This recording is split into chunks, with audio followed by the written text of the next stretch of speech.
प्रणाम जी। बोलो श्री प्राणनाथ प्यारे की जय। बोलो श्री सतगुरु महाराज की जय। बोलो सब सुंदर साथ की जय। प्रथम लागू दो चरण को, धनिये न छुड़ाइयो खिन। लाख तली लालेड़ियाँ, मेरे जीव के ही जीवन। इन पाँव तले पड़ी रहो, धनी नजर खोलो बातून। पल न वालू निरखू नेत्रे, मेरे जीव के ही जीवन। चित खेच लिया इन चरणों, मोहे सब विधि करी धन धन। सिफत करूं क्यों इन जुआ, मेरे जीव के ही जीवन। मेरे जीव के ही जीवन। हे मेरे प्रीतम, हे मेरे प्राणनाथ, प्राण वल्लभ सच्चिदानंद, हे धाम हृदय में बैठे हुए मेरे श्री राज शर्मा जी, आपको मैं कोटि कोटि प्रणाम कर रही हूँ। आप ही जहाँ विराजमान हैं, आप ही बोल रहे हैं, आप ही समझा रहे हैं। सब आपका खेल है, आप पे ही आपका खेल है। और मैं तो है ही नहीं, है सब तू ही तू। जिस मन में तू बस गया, रहे न मैं की बू। ये मेरे धाम के धनी, तेरी जय हो जय हो जय। बोलो सच्चिदानंद की जय। आज चितवनी महिमा का प्रकरण 82 है और पेज नंबर है 33 PDF का, जो श्री राजन स्वामी जी ने भावार्थ सहित बहुत सरल बनाकर उसको लिखा। आज हमारे लिए कितनी सहूलियत हो गई है कि हमें सब आसानी से समझ आने लगी है। पहले हमें कुछ समझ भी नहीं आता था। हम कितने खुश नसीब हैं। प्रकरण 82। ना जप तप ना ध्यान कछु, ना जोगारंभ कष्ट। सो दिखाई ब्रिज रास में, यही बतन चाल ब्रह्म श्रेष्ठ। अब मुझे जप तप या ध्यान कुछ भी नहीं करना पड़ता है। क्या नहीं करना पड़ता? ना जप ना ध्यान, कुछ भी नहीं करना पड़ता। ना तप करना पड़ता है और ना योगाभ्यास का भी कष्ट उठाना पड़ता है। ब्रज और रास में भी हमने यही राह अपनाई थी। ये हमारी इंद्रावती जी कह रहे हैं, परम धाम की ब्रह्म सृष्टि की राह प्रेम वाली राह है। परम धाम की ब्रह्म सृष्टियों की राह कैसी है? प्रेम वाली राह है।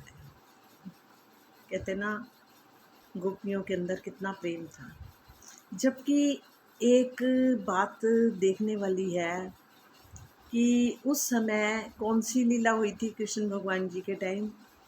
रास की मतलब जो लीला हुई थी वो प्रतिबिंब लीला थी। जैसे कैसे एक सूरज है, ठीक है, सूरज का प्रकाश आ रहा धरती के ऊपर, तो किरणों से प्रकट हो रहा है ना प्रकाश सारा। और एक मान लो थाली पड़ी है, थाली के अंदर पानी है, उसके अंदर वो उसका प्रतिबिंब है, ठीक है। तो इसी तरह से, और जैसे समझ लो, और जैसे हम सब यहाँ पर जितने भी जीव हैं, उनके भी घट के अंदर प्रतिबिंब लीला। ये मतलब कि एक प्रतिबिंब लीला थी, यानी कि एक बूंद से ही सोचो, वहाँ की एक बूंद आई, प्रतिबिंब लीला आई। जैसे एक मिनट शीशा है, ठीक है, शीशे के आगे हम खड़े हैं, हम अपने आप को देख रहे हैं, शीशे के अंदर हम है तो नहीं है ना, पर है हम ही है, मतलब क्या, हमारा प्रतिबिंब है। इसी तरह से पारब्रह्म परमेश्वर श्री राज जी, सखियाँ, श्यामा जी, सबका प्रतिबिंब इस धरती पर सब जीवों के ऊपर आया था। जो गोपियों के ऊपर आया, जो लीला करी गई, वो प्रतिबिंब लीला थी। और प्रतिबिंब लीला सोचो, क्योंकि परमात्मा को तो इतना नूर है, शाश्वत है वो, वहाँ का तो नूर कोई बर्दाश्त ही नहीं कर सकता, ना वहाँ कोई जा सकता है। इतना नूर, इतना तेज में ही वो धरती है वहाँ की, परम धाम की, वहाँ कोई पैर भी नहीं रख सकता।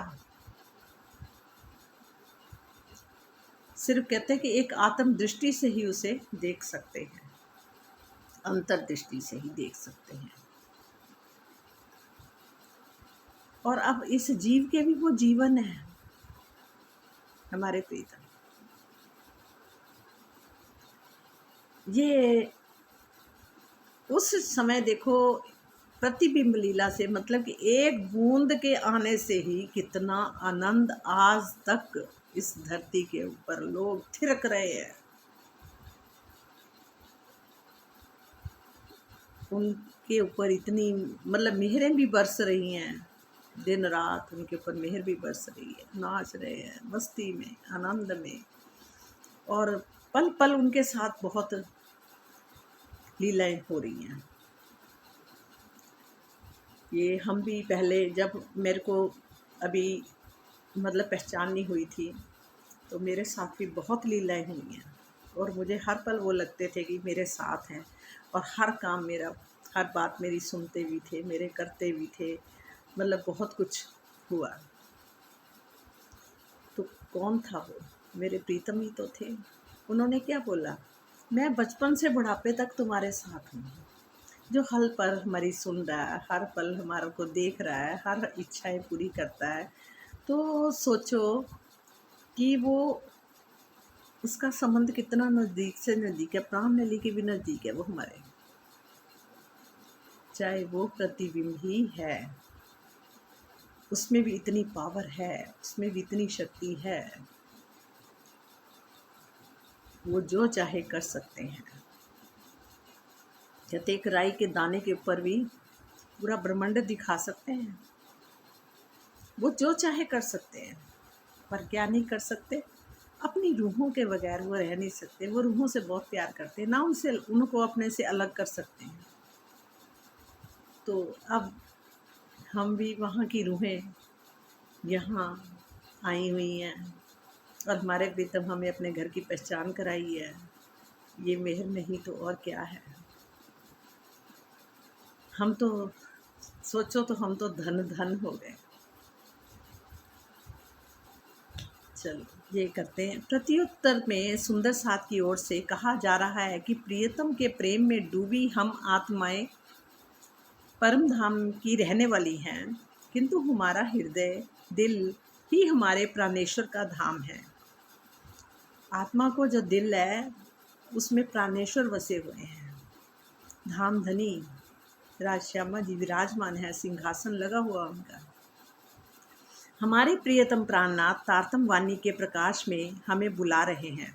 इस तारतम वाणी के द्वारा जो उन्होंने हमारी पहचान कराई है, हमारे प्रीतम प्राणनाथ जो है वो तारतम वाणी के प्रकाश से हमें बुला रहे हैं कि मेरी प्रिय अंगनों, तुम भूल गई। यहाँ आके देखा, मैंने कहा था ना कि तुम भूल जाओगी, तुम भूल गई। अब वही हमें याद दिला रहे हैं, और कहते मैं नहीं तुम्हें भूला। अतः श्री महामती जी के धाम हृदय में विराजमान अपने प्राण वल्लभ अक्षरातीत को प्रत्यक्ष मानकर प्रणाम कीजिए। श्री महामती जी के धाम हृदय में विराजमान अपने प्राण वल्लभ अक्षरातीत को प्रत्यक्ष रूप में मानकर प्रणाम कीजिए। भावार्थ, उपरोक्त प्रकरण की 72वीं चौपाई 72 चौपाई में कहा गया है कि जिस प्रकार परात्म के तनों में फरामोशी गुनाह लगा है, किसमें? परात्म के तनों में फरामोशी और गुनाह लगा है, उसी प्रकार आत्मा के तनों में भी फरामोशी, नींद और गुनाह लगा है। मतलब कि आत्मा का जो अपनी परात्म है, जो अपना नूरमय शरीर है, जो परम धाम में है और मूल मिलावे में जो बैठा है, उन तनों में भी फरामोशी और गुनाह लगा हुआ है। मतलब वो फरामोश में है, वो आराम से बस बैठी देख रही है अपने राज्य को, वहाँ बैठी, वहीं कुछ नहीं पता, बस वहीं के वहीं बैठी है। और उनकी नज़रों को, आत्माओं को उन्होंने जहाँ आकर जीवों पर रख दिया, आके भेज दिया। और अब जहाँ के वो भूल गई, वो इन्हीं शरीरों को अपना शरीर मानने लगी। ठीक है। और जहाँ पे जो शरीर है, जहाँ के जो शरीर है, और क्या करा? फरामोशी, नींद और गुनाह लगा कि आत्मा के तनों में भी जो फरामोशी और नींद और गुनाह लगा हुआ है, क्योंकि वह परम धाम का की प्रतिबिंब स्वरूपा है। आत्मा क्या है? प्रतिबिंब रूपी स्वरूपा है। ठीक यही स्थिति स्वरूप के निर्धारण में भी है। जिस तरह परात्म के हृदय धाम में अक्षरातीत का स्वरूप विराजमान है, जिस तरह परात्म के हृदय धाम में अक्षरातीत का स्वरूप विराजमान है, उसी प्रकार आत्मा के भी धाम हृदय में प्रीतम विराजमान है। मतलब आत्मा के हृदय में भी वो विराजमान है, परात्म में भी है। तो कहते हैं जिस प्रकार परात्म के हृदय धाम में अक्षरातीत का स्वरूप विराजमान है, उसी प्रकार आत्मा के भी धाम हृदय में प्रीतम विराजमान है। आत्मा के हृदय में भी विराजमान है। आत्मा का भी अपना स्वरूप है और उनका भी अपना मतलब कि परात्म का भी अपना शरीर है। इन गुनाहगारों के दिल को अपना अर्श कर बैठे मेहरबान। खुलासा 3 प्रकरण 70 छुपाई तथा कहया अर्श दिल मोमिन। खुलासा 3:74 में क्या है? कथन यही सिद्ध करता है। जब श्री महामती जी के धाम हृदय में प्रीतम अक्षरातीत विराजमान होकर प्राणनाथ जी के स्वरूप में लीला कर रहे हैं, तो उस स्वरूप को प्रणाम सिजदा करने या मूल मिलावे में विराजमान मूल स्वरूप को प्रणाम करने में कोई भी अंतर नहीं है। क्योंकि वहाँ भी उनके अंदर जो कहते हैं, जो महामती जी है, जिनको प्राणनाथ जी कहा गया है, क्योंकि उनके अंदर हमारे प्रीतम प्राण वल्लभ वहाँ विराजमान होकर, मतलब उनका प्रतिबिंब जो है, स्वरूप जो है, विराजमान होकर प्रीतम अक्षरातीत विराजमान होकर प्राणनाथ जी के स्वरूप में लीला कर रहे हैं। मतलब वो प्राणनाथ जी के रूप में, उनको प्राणनाथ जी कहा गया है। उनको वो लीला जो कर रहे हैं, अगर उस स्वरूप को भी हम प्रणाम करें, जब सजदा करते हैं, करने जब मूल मिलावे में जो विराजमान है, मूल स्वरूप को प्रणाम करने में भी उन दोनों में कोई अंतर नहीं है कि वहाँ भी विराजमान है और वहाँ भी विराजमान है। दोनों में किसी को भी सजदा करो, उसमें कोई अंतर नहीं है, कोई फर्क नहीं पड़ेगा। यदि ये कहा जाए कि अर्श बका पर सिजदा करावसी इमाम, ये खुलासा 2 प्रकरण 37 छपाई के कथनानुसार मात्र परम धाम के ही स्वरूप में सिजदा करना चाहिए। उसमें क्या, इस छपाई में क्या बोला है कि मात्र परम धाम के ही स्वरूप में सिजदा करना चाहिए, तो ये उचित नहीं है। अगर उसमें ये कहा गया, वो कहा गया ना, अर्श बका पर सिजदा करावसी इमाम, तो ये भी क्या है, उन्होंने कहा है कि सिजदा करना चाहिए, तो उचित नहीं है। क्योंकि तुम ही उतर आए अरस से, इत तुम ही कियो मिलाप, तुम ही अरस से यहाँ उतर के आए हो और तुमने ही ये मिलाप किया है। ठीक है। के कथनानुसार मूल स्वरूप श्री राज जी ही इस संसार में अपने वेश स्वरूप से ही श्री प्राणनाथ जी के स्वरूप में लीला कर रहे हैं। मेरे प्राणनाथ जी के अंदर बैठ के वो कौन लीला कर रहे हैं संसार में? आवेश स्वरूप से। आवेश, यहाँ पर क्या आता है? आवेश उनका आता है। श्री कृष्ण जी उनके जो जब पहले तो चतुर्भुज में विष्णु रूप में शरीर लिया, ठीक है, उसके बाद उनके अंदर जब वो गोकुल में चले गए थे, तो वहाँ पर उन्होंने उनका आवेश आ गया था। तब उनका नाम क्या पड़ा था? कृष्ण, श्री कृष्ण। तो मतलब कि वो आवेश में ही आते हैं, प्राणनाथ जी के स्वरूप में लीला कर रहे हैं।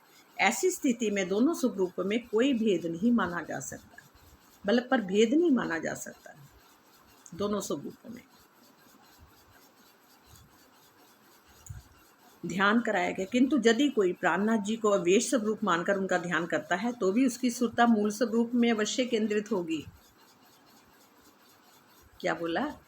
कि अगर वो प्राणनाथ जी को अवेश स्वरूप मानकर उनका ध्यान करता है तो भी उसकी सुरता मूल स्वरूप के में अवश्य केंद्रित होगी, मूल स्वरूप में भी अवश्य उसकी केंद्रित होगी। इस जागने ब्रह्मांड में भी श्री प्राणनाथ जी की पहचान करना एक बहुत बड़ी उपलब्धि है, जबकि उनके स्वरूप की अवहेलना करना एक अक्षम्य अपराध है। अपराध लगेगा अगर हम उनकी अवहेलना करते हैं तो। खुलासा 3 प्रकरण 74 के चौथे चरण में क्या लिखा है? अर्स तन शब्द आया है। क्या आया है उसमें? अर्स तन आया है। इसका भाव ये भी है कि जिस प्रकार धनी के दिल में विराजमान होने पर उसे अर्स दिल कहते हैं, उसी प्रकार तन में विराजमान होने पर भी अर्स तन कहा गया है। कैसे? जिस प्रकार धनी के दिल में विराजमान होने पर उसे अर्स दिल कहते हैं, तो क्या कहते हैं? अर्स दिल। उसी प्रकार जब राजी किसी भी तन के अंदर आत्मा के दिल में विराजमान हो जाते हैं, जब उनका वेश आता है तो हम अर्स दिल कहते हैं, उसको फिर अर्स दिल कहा जाता है। उसी प्रकार तन में विराजमान होने पर भी अर्स तन कहा गया। जब तन में विराजमान हो जाए तो अर्स तन, दिल में हो गया तो अर्से दिल कहा गया। क्या कहेंगे? उसी प्रकार तन में विराजमान होने पर अर्स तन बोलते हैं। वो तन ही अर्स हो जाता है, जहाँ तन में वो विराजमान हो गए, उनका आवेश आ गया। ठीक है।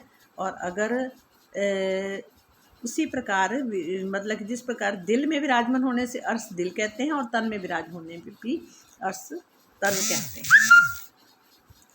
परम धाम में प्रातम के सभी तनों में फरामोशी है। वहाँ जो सब मूल मिलावे में बैठे हैं वहाँ फरामोशी छाई हुई है, क्योंकि उनकी सुरता को इधर ले आए। जैसे कैसे? अभी मान लो आप बैठे हैं, आप किसी से बात कर रहे हैं, अचानक कोई आपसे बात भी कर रहा है तो आपका ध्यान कहीं चला गया, चाहे बॉम्बे चला गया, कहीं भी चला गया, दिल्ली चला गया, कहीं भी चला गया, तो उस टाइम जो वो बात कर रहे हैं वो आपने सुनी नहीं, क्योंकि आपका ध्यान किधर चला गया? वहाँ। ठीक है। और आपने बात नहीं सुनी तो आपका उस टाइम तन क्या? फरामोशी सा हो गया ना। बैठे हुए देख भी रहे हो, उनकी तरफ देख रहे हो, उसके बावजूद भी आप फरामोशी में हो गए, क्योंकि आपका ध्यान कहीं और चला गया। यही चीज़ है कि जैसे बैठे तो परम धाम में है, मूल मिलापे के अंदर बैठे हैं, पर क्या है? ध्यान इधर आने से वहाँ के तन सारे फरामोशी में आ गए हैं। समझ आई? ठीक। परम धाम में प्रातम के सभी तनों में फरामोशी है, अतः उन तनों से प्रणाम करना संभव नहीं है। मतलब उन तनों से हम कैसे प्रणाम करेंगे? वो तो फरामोशी में है। तो चाहे हम परम धाम में प्रणाम करें या इस संसार में, पर एक बात है ना, हमारे प्रीतम तो वहाँ जागृत है ना। बाकी सबके तन फरामोशी में, प्रीतम तो जागृत है ना। चाहे हम वहाँ उनको चरणों में प्रणाम करें, चाहे यहाँ करें, प्राणनाथ जी के प्रणाम करें, तो क्या है? कोई फ़र्क नहीं, कोई फ़र्क नहीं आएगा, अर्स ही है। तो पर उस जो फरामोशी में वो तन तो नहीं प्रणाम कर सकता ना। आत्मा का दिल ही है, जो आत्मा ही अपनी अंतर्दृष्टि से अपने स्वरूप को समझ के, अपना उसी स्वरूप को समझ के वो प्रणाम कर रही है। ठीक है। उन तनों से प्रणाम करना संभव नहीं, चाहे हम परम धाम में प्रणाम करें या इस संसार में। हमें अपनी परात्म की भावना से आत्मा का श्रृंगार करके ही प्रणाम करना चाहिए। मतलब अपनी परात्म की भावना से ही कि मैं परात्म हूँ, मैं वहाँ का मेरा शरीर है, और जैसे कि मैं उसी से मैं उनको प्रणाम कर रही हूँ, चाहे जहाँ करूँ चाहे वहाँ करूँ। खिलवत के पहले प्रकरण में ही ये बात दर्शाई गई है कि राज्य के सम्मुख बैठे रहने पर भी मूल तनों से ना तो देखा जा सकता है, ना बोला जा सकता है, ना सुना ही जा सकता है।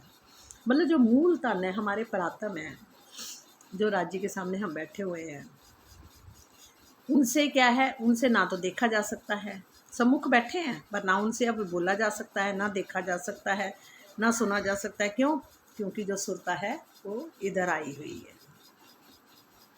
वो सुरता कहाँ आई है? कि जीवों के ऊपर आई हुई है। इसी चरण को कथित हजूर शब्द से यही आशय निकलता है कि इसी संसार में प्रत्यक्ष विराजमान श्री प्राणनाथ जी को प्रणाम करें। इसका मतलब क्या है? हजूर शब्द से यही आशय निकलता है कि इसी संसार में प्रत्यक्ष विराजमान श्री प्राणनाथ जी को प्रणाम करें। बोलो श्री प्राणनाथ प्यारे की जय, बोलो श्री सतगुरु महाराज की जय। यदि ये संशय करें कि हमने इन आँखों से श्री प्राणनाथ जी को देखा तो नहीं है, उन्हें प्रणाम कैसे करें? इसका समाधान ये है कि गुम्मट जी पन्ना जी के अंदर मध्य प्रदेश में हमारे प्राणनाथ जी वहाँ विराजमान है। वो जहाँ गुम्मट जी है वहाँ पर उनके नीचे अंडरग्राउंड जगह है जहाँ झूला, चंदन का झूला है, जहाँ पर वो विराजमान है। उन्होंने शरीर तो वहाँ पर, शरीर अभी भी वहीं है, 400 साल हो गए हैं, पर क्या है, खामोशी में वो शरीर, और आत्म रूप से, सुरता से वो सभी अपनी अंगनाओं के साथ हैं, अपनी सुरता से सभी अंगनों के साथ हैं। तो 400 साल से शरीर वो खामोशी है वहीं पर, और ऊपर ताले लगवा दिए, और आज भी शरीर वैसे का वैसे ही वहाँ विराजमान है। पहले जब उस तन में वैसे विराजमान थे तो उस टाइम क्या था, जब उनकी सुरता उसमें थी तो उस टाइम वो 5वां दिन था जब उनमें विराजमान थे। तो अब कौन सा आया? छठा दिन। छठा दिन उन्होंने क्या कहा था? मैं सब अपनी मोमिनों के साथ कहूँगा। वो छठा दिन है।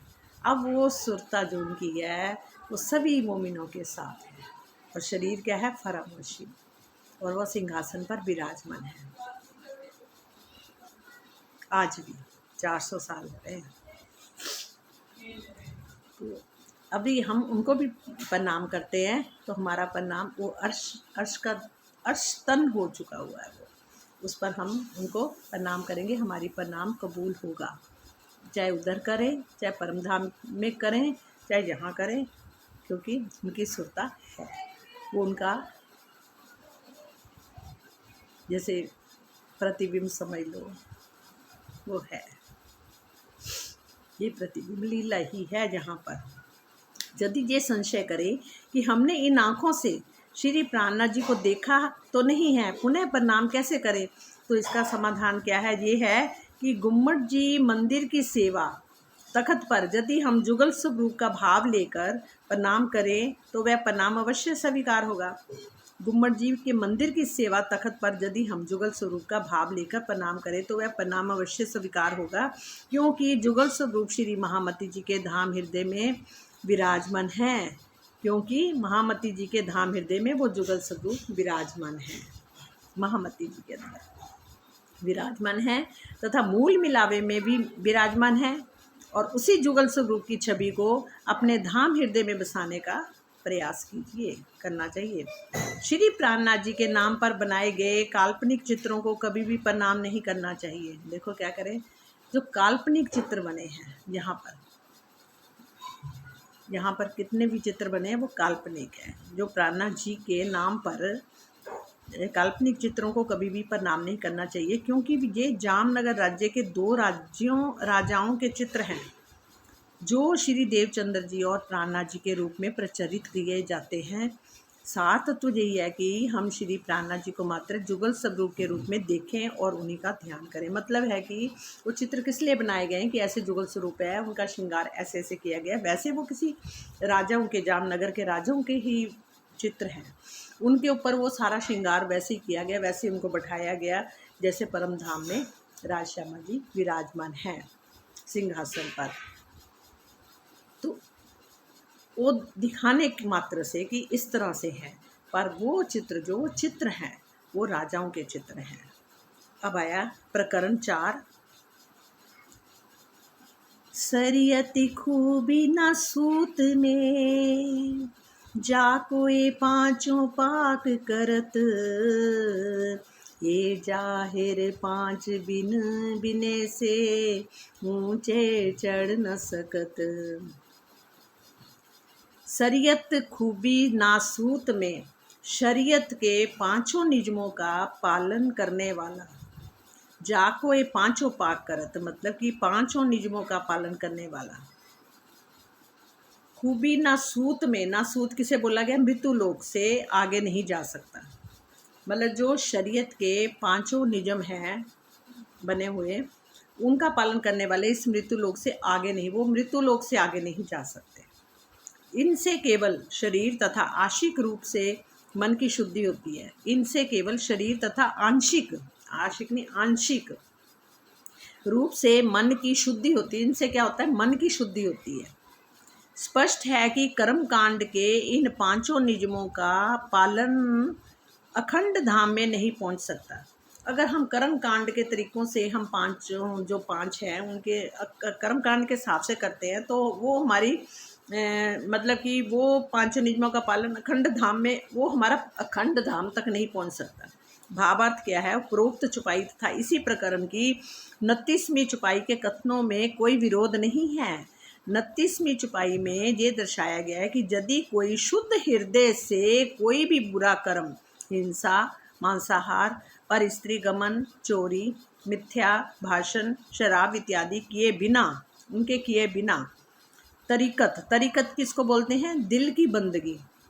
तरीकत किसको बोलते हैं? दिल की बंदगी का आधार लेकर सूफियों की तरह पांचों नियमों का पालन करता है, मतलब दिल से बंदगी करता है उनकी, पर पांचों नियमों का पालन भी करता है, उसे सातवें भिष्ट प्राप्त होगी। उनको भी कौन सी होगी? सातवीं भिष्ट प्राप्त होगी। तभी कहते हैं ना कि जितने भी पीर पैगंबर हैं, सिद्ध पुरुष हैं, जितने भी हैं इस ब्रह्मांड में, वो सबको कौन सी जगह मिलेगी? सातवीं भिष्ट मिलेगी। वैसे 8 भिष्टें हैं, 8 भिष्टें हैं। जो पहली 8वीं भिष्ट है वो जो देवी देवताओं को मानते हैं, तो मतलब कि उनको मिलेगी। और जो मतलब कि दिल से बंदगी भी कर रहे हैं अपने नियमों के हिसाब से, तो मतलब उनको भी 7वीं भिष्ट मिलेगी। और किंतु यदि वह दिन को रोजा रखत है, जो दिन को जो रोजा रखते हैं, रात हनत है गाय, मतलब कि दिन को तो रोजा रखते हैं और रात हनत है गाय। मतलब कबीर जी ने ये एक दोहा बोला था, कथन की चरितार्थ करे कि 5 बार भले ही नमाज पढ़े, किंतु जिहाद की ओट में भोले भाले गैर मुस्लिमों का कत्ल करें। और क्या करते हैं? जिहाद की ओट में, जिहाद वो सोचते थे ना हमारा एक जो जिहाद में है कि हमने जो नहीं मानता उनको मार डालो, कत्ल कर डालो, ये जो लोग करते हैं, तो कहते हैं जिहाद की ओट में भोले भाले गैर मुसलमानों का कत्ल करें और दुराचार करके हज करने का नाटक करें, उससे इस मृत्यु लोक नासूत से ऊपर उठने का अवसर नहीं मिलेगा। वो इस लोक से भी ऊपर नहीं जा सकते। वो लोग जो ये करते हैं, जिहाद के बहाने लोगों का कत्ल कर रहे हैं, जब मार रहे हैं, या मतलब कि गैर मुसलमानों का कत्ल करते हैं, जो मतलब परमात्मा को नहीं मानते, तो वो नाटक करते हैं, तो इस मृत्यु लोक से ऊपर वो उठ नहीं सकते। वो इस लोक से ऊपर जा ही नहीं सकते, वो वहाँ नहीं जा पाएंगे। मतलब वो लोग छोटा सराले तरीकत, पीठ देवे नासूत, फैल करे तरीकत के, सो पहुँचे मलकूत। यदि कोई मुसलमान इंद्रियों से होने वाली बंदगी को छोड़कर, क्या लिखा है? यदि कोई मुसलमान इंद्रियों से होने वाली बंदगी को छोड़कर हृदय से होने वाली बंदगी को अपनाता है, तो वह इस मृत्यु लोक को छोड़कर मलकूत अर्थात बैकुंठ को प्राप्त करता है। वो कहाँ तक जा सकता है? सिर्फ बैकुंठ तक जा सकता है, वो भी आगे नहीं जा सकता। कौन सा? जो कोई मुसलमान इंद्रियों से होने वाली बंदगी को छोड़कर, इंद्रियों से होने वाली बंदगी को छोड़कर हृदय से होने वाली बंदगी को भी अपनाता है, चाहे वो बंदगी कर रहा है पर हृदय से कर रहा है, तब भी वो यहाँ से विष्णु लोक तक जा सकता, उससे आगे वो नहीं जा सकता। भावार्थ क्या है? उपरोक्त चौपाई में ये दर्शाया गया है कि नमाज पढ़ने में वजू अपने अंगों को धोना, जब नमाज पढ़ते हैं तो क्या करते हैं? अपने अंगों को धोते हैं, हाथ पैर मुंह धो लेते हैं पहले, ठीक है। तो तथा उठने बैठने का जो बाह्य कर्मकांड होता है, जो उठने बैठने का बाहर का ही कर्मकांड है ना, ये असली अंदर का तो नहीं है ना। अंदर तो जहाँ भी बैठे वहीं वो उनको, वो तो आत्मा तो पवित्र है ही है, तो मतलब कि उसके लिए तो कोई ये चीज़ है ही नहीं है। तो सिर्फ नाटक करते हैं, मतलब कर्म कांड करते हैं। उसे छोड़कर यदि कोई सूफियाना अंदाज से अल्लाह की बंदगी करता है तो वह मलकूत को प्राप्त होता है। वो कहाँ जाता है? मलकूत को प्राप्त होता है। कलमा निमाज दो दिल से कलमा निमाज दो दिल से और दिल सो रोजे रमजान दे जगात हिस्सा 39वां हज करे रसूल मकान। देखो जी, उन मुसलमानों के लिए बोला गया कि जो पर ब्रह्म पर अटूट निष्ठा रख कर, उन पर विश्वास पूरा रख कर जो ध्यान द्वारा दिल से प्रणाम करता है, जो दिल से ध्यान द्वारा दिल से प्रणाम करता है, कहते हैं ना कलमा नमाज दो दिल से जो पढ़ता है, मतलब कलमा नमाज अटूट निष्ठा रखकर जो ध्यान दिल से प्रणाम करता है और अपने हृदय से माया की सारी तृष्णाओं को समाप्त कर देता है तथा अपनी आय का 39वां हिस्सा परोपकार के लिए दान कर देता है, वह मोहम्मद सलालुद्दीन ऐसे कुछ बोलते हैं कि की बहिशत रास के ऊपर को प्राप्त होते हैं। रास की बिश्त कौन सी आती है? रास की आती है, चौथी बिश्त आती है, क्योंकि 5वीं बिश्त गोलोक की है और चौथी बिश्त है रास की, ठीक है। और उसके ऊपर फिर उनको वो मिलती है 39वां हिस्सा देगा, तब उनको क्या मिलता है? उन्होंने बोला बिश्त को प्राप्त होता है। रास के ऊपर जो आता है, मतलब तीसरी बिश्त ईश्वर सृष्टि की जो बिश्त है, वहाँ पर उनको फिर वो जा सकेंगे, वो लोग, मतलब इतना करने के बावजूद भी वो उस लोक में जा सकेंगे। भावार्थ क्या है? इस चौपाई के चौथे चरण में कथित रसूल मकान से आशय अक्षरधाम से नहीं लिया जा सकता है, क्योंकि मोहम्मद वक्त में अक्षर की आत्मा थी। मोहम्मद साहब में क्या थी? अक्षर की आत्मा थी, इसलिए एकमात्र वही अक्षरधाम जा सकते हैं। इस संबंध में सनंद 36 प्रकरण 62 छुपाई को ये कथन देखने योग्य है। रसूल आया हुक्मे नाम धराया गैन, हुक्म बजाए पीछा फिरिया तब सोई ऐन का ऐन। स्पष्ट है कि मोहम्मद का जीव रास के ऊपर सबलिक के अंतर्गत, सबलिक पहले उसमें कौन सा आता है? सतपुरुष, फिर आता केवल पुरुष, फिर आता सबलिक ब्रह्म। तो सबलिक ब्रह्म के अंतर्गत तीसरी भिष्ट में जाएगा वो। कौन सी भिष्ट में जाएगा? तीसरी, क्योंकि चौथी रास की है और तीसरी भिष्ट में वो जाएंगे। खुलासा में 4 प्रकरण 40वीं छुपाई में, इस छुपाई में रसूल मकान लिखा हुआ है। इससे क्या तात्पर्य है? इसी तीसरी बहिष्य से है, मतलब उसको रसूल मकान बोला गया। किसी भी जीव सृष्टि के लिए अक्षरधाम में जाना संभव नहीं है। किसी भी जीव सृष्टि के लिए अक्षरधाम में जाना संभव नहीं है। सत्य स्वरूप की पहली दो भिष्टें जो ब्रह्म सृष्टि के जीवों तथा ईश्वर सृष्टि के लिए है, जो पहली 2 भिष्टें हैं वो किसके लिए बनी है? ब्रह्म सृष्टि और ईश्वर सृष्टि के लिए बनी है।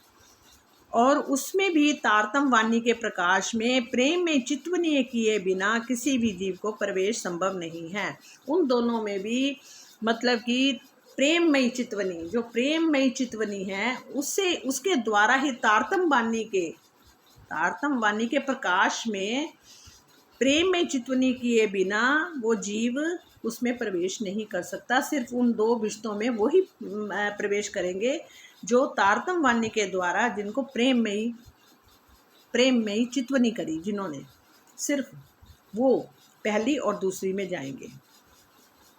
कलमा नमाज रोजा हकीकी कर दिल सो रुपे चान, हुआ बंदा बुझ जगात में दिल दीदार नूर सुभान। हकीकत का कलमा कहने, संसार को पीठ देने। हकीकत का कलमा किसे कहते हैं? संसार को पीठ देना। और नमाज पढ़ने, पर ब्रह्म के अखंड स्वरूप को ध्यान में रखकर सिजदा बजाना। नमाज पढ़ने का मतलब क्या होता है? नमाज पढ़ना ये नहीं कि हमने थोड़ा सा बैठ गए और कर्मकांड की तरह इतने बजे बैठना, वो करना, वो परमात्मा, और तो कोई टाइम ही नहीं होता। कहते हैं नमाज पढ़ने का मतलब यही है कि पर ब्रह्म के अखंड स्वरूप का ध्यान में रखकर सिजदा बजाना। रोजे रखने का मतलब क्या है? विषय विकारों से पूर्णतः मुक्त हो जाना। रोजे रखने का मतलब उन्होंने तो जैसे व्रत रखने शुरू कर दिए ना, व्रत का नहीं मतलब होता, व्रत का है कि अपने विषय विकारों से पूर्णतः मुक्त हो जाना, इसका मतलब ये था।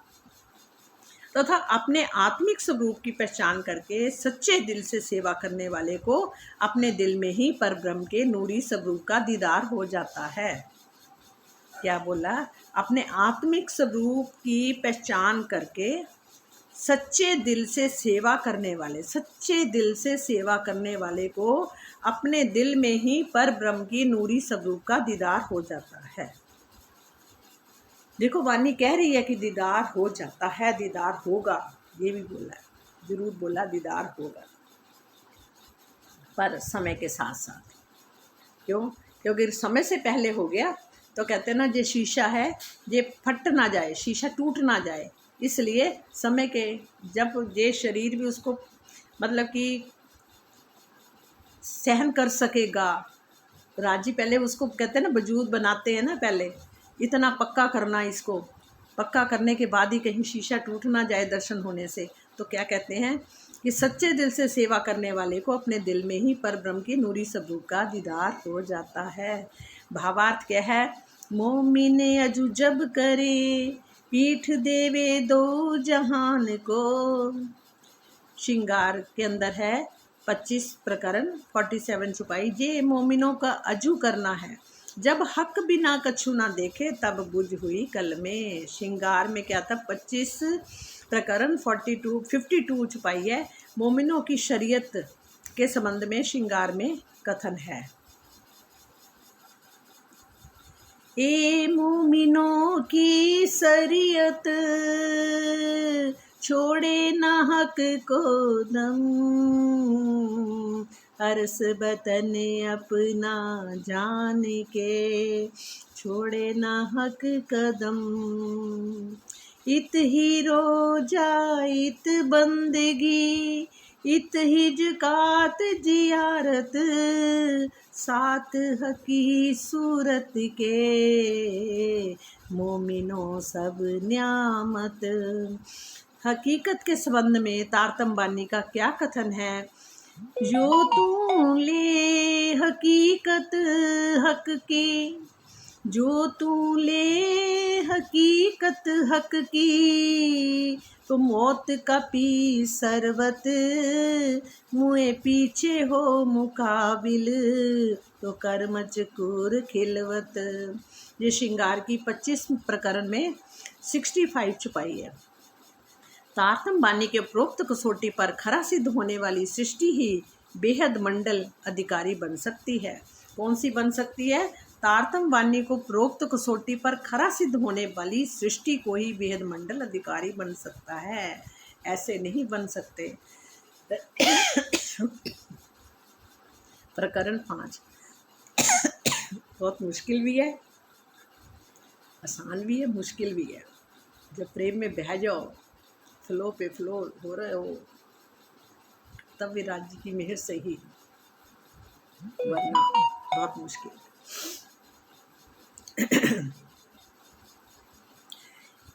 ए जो पैदा कुन से सबों सिर फर्ज शरीयत। कुन कहने से पैदा हुई जीव सृष्टि के ऊपर शरीयत कर्म कांड के नियमों का पालन करना अवश्य माना गया है। ये जो पैदा हुई कुन से सबों सिर फर्ज शरीयत, कुन कहने से पैदा हुई, कुन से पैदा हुई कौन सी है? जीव सृष्टि है। जीव सृष्टि के ऊपर शरीयत यानी कर्म कांड के नियमों का पालन करना आवश्यक माना गया है। उनके ऊपर शरीयत, शरीयत में नहीं कर्म कांड के नियमों का पालन करना अवश्य माना गया है, क्योंकि यदि जीव सृष्टि तरीकत उपासना का मार्ग अपनाती है, अगर वो खाली वो उपासना करेगी तो वह वैकुंठ या निरा तक जाती हैं। और उनके लिए कर्मकांड के नियमों का पालन करना अवश्य माना गया है। जो होवे नूर मकान का कायम जिनो बतन, सो क्यों पकड़े वजूद को पहुँचे ना हकीकत बिन। ईश्वर सृष्टि जो ईश्वर सृष्टि है, जो अखंड अक्षरधाम बेहद मंडल की रहने वाली है। कहाँ के रहने वाली है? वो बेहद मंडल में रहने वाली है। वह शरीर तथा इंद्रियों से भक्ति नहीं करती। वो शरीर और इंद्रियों से वो भक्ति नहीं करती, अपितु आत्म चैतन्य द्वारा उपासना करती है। आत्म चैतन्य के द्वारा उपासना करती है। ये सृष्टि जब तक हकीकत ज्ञान का मार्ग का अनुसरण नहीं करती, तब तक अपने मूल घर को प्राप्त नहीं होती है। उनके लिए भी क्या कहा गया? जो सृष्टि जब तक हकीकत यानी ज्ञान के मार्ग का अनुसरण नहीं करती, तो तब तक वह भी अपने मूल घर को प्राप्त नहीं हो सकती। वह भी अपने मूल घर को प्राप्त नहीं हो सकती। जो होवे अरस जीम की सोले हकीकत मार्फत, इनको इश्क मुतलक जिन रूहक निस्बत। जो होवे अरस जीम की सोले हकीकत मार्फत, जो परम धाम की ब्रह्म सृष्टि होती है, जो परम धाम की ब्रह्म सृष्टि होती है, वह हकीकत तथा मार्फित मतलब ज्ञान एवं विज्ञान का मार्ग अपनाती है। वो मार्ग तो अपनाती है, क्योंकि ज्ञान से ही पता लगेगा, पहचान होगी तो ज्ञान से ही पता लगेगा। तो इनका अक्षरातीत पर ब्रह्म से अखंड संबंध होता है। क्यों? क्योंकि उनका अक्षरातीत से अखंड संबंध है। जो ब्रह्म सृष्टि वहाँ की है, परम धाम की, उनका तो उनके साथ अखंड संबंध है। ठीक है, और अखंड संबंध होता, ये निश्चित रूप से प्रीतम के प्रति अनन्य प्रेम का मार्ग अपनाती है। ये कौन सा मार्ग अपनाती है? अनन्य प्रेम।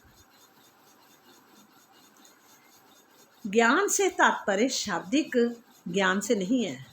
ज्ञान से परे शाब्दिक ज्ञान से नहीं, बल्कि आत्म चैतन्य द्वारा प्रेममयी ध्यान में उपलब्ध अनुभूत साक्षात्कार के ज्ञान से है। इसी प्रकार विज्ञान से आशय है साक्षात्कार के पश्चात उसमें ओत प्रोत होकर उसी का स्वरूप बन जाना। समझने वाली बात है। ज्ञान से तात्पर्य शाब्दिक ज्ञान से नहीं है। जो शब्दों का ज्ञान होता वो नहीं है, जो आम सब जगह लोग शब्दों से ज्ञान बोलते हैं, बल्कि आत्म चैतन्य द्वारा प्रेममयी ध्यान में उपलब्ध अनुभूति जो होती है साक्षात्कार के ज्ञान से है। इसी प्रकार विज्ञान से आशय क्या है? साक्षात्कार के पश्चात, जब साक्षात्कार होता है उसके पश्चात उसमें ओत प्रोत होकर उसी का ही स्वरूप बन जाता है।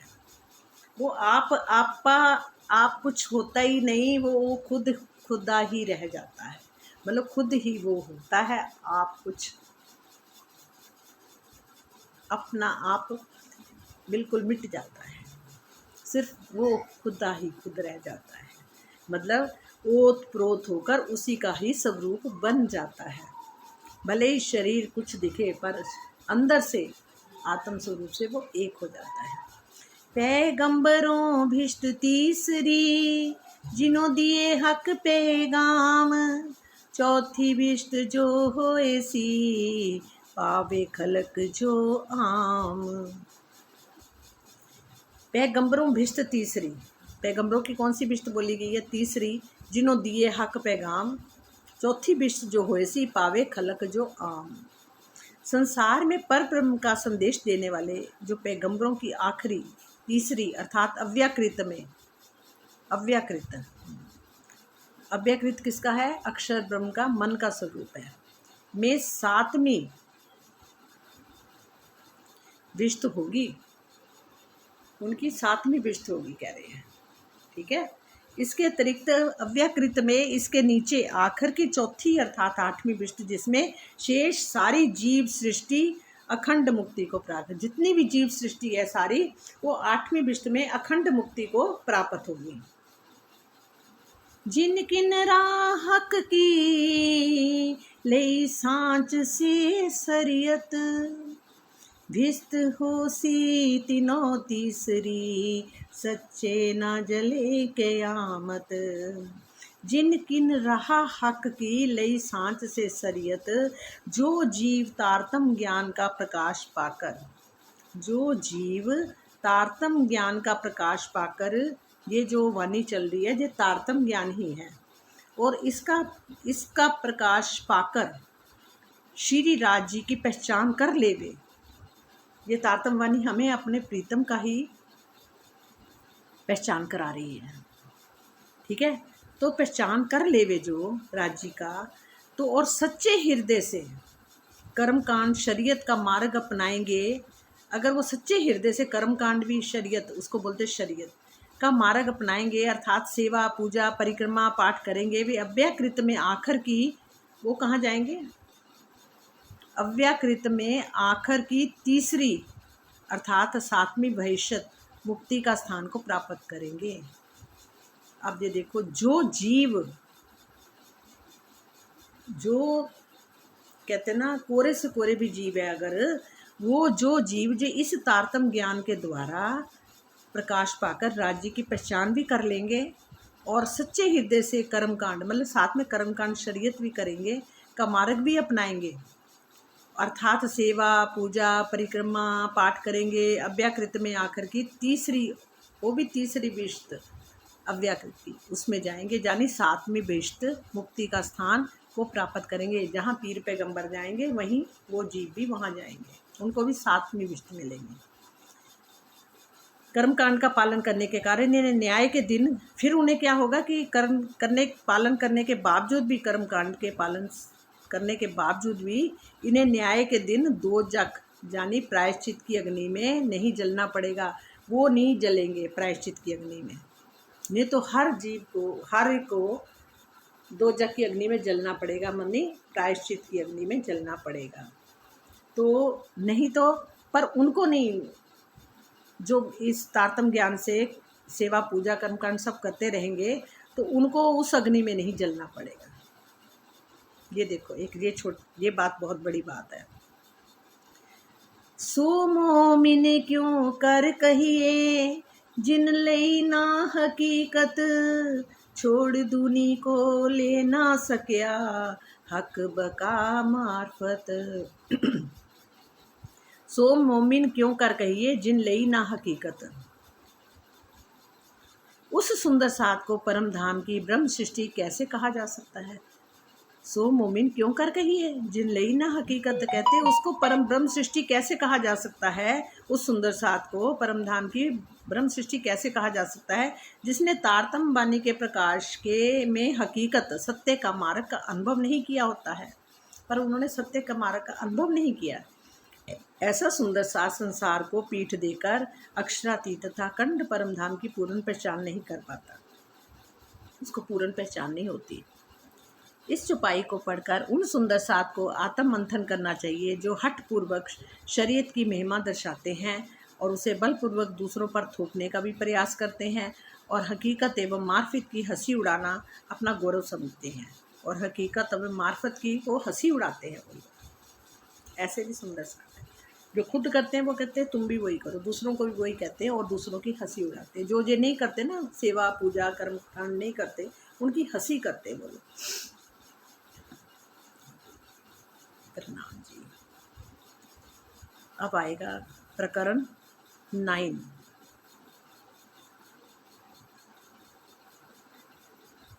चलो ये यहीं पर हम छोड़ते हैं, इसका आगे का हम कल करेंगे।